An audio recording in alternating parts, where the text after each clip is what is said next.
अस्सलाम वालेकुम नाजरीन, आज की खबर में आपका खैर मकदम है।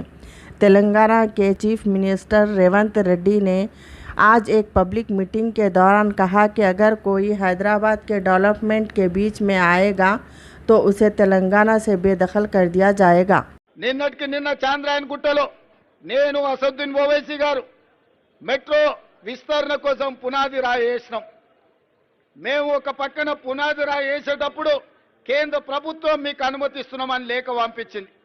పునాది రాయి వేసి సంతోషంగా అభివృద్ధి చేద్దాం అనుకుంటే ఒక ఆయన కాళ్ళలో కట్టబెట్టి ఆయన ఢిల్లీకి చెప్పిండంట, ఇప్పుడు అది ఆపండి అని చెప్పి వాళ్ళు అంటున్నారు.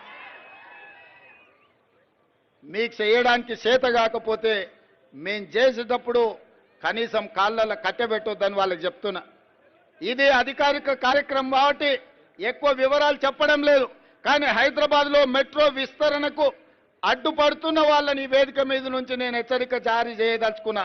హైదరాబాదు నగర అభివృద్ధికి మీరు అడ్డం పడి కేంద్ర ప్రభుత్వాన్ని ఉసిగొల్పి అడ్డుకోవడానికి ఏదైతే ప్రయత్నం చేస్తుండ్రో ఇది మంచి ప్రయత్నం కాదు. ఇట్లాంటి పనులు చేసే వాళ్లకు హైదరాబాదు నగర బహిష్కరణ శిక్ష విధించాల్సి వస్తుంది. మీరు జాగ్రత్తగా ఉండండి, హైదరాబాదు నగర అభివృద్ధికి సహకరించండి అని చెప్పి నేను తెలియజేస్తున్నాను.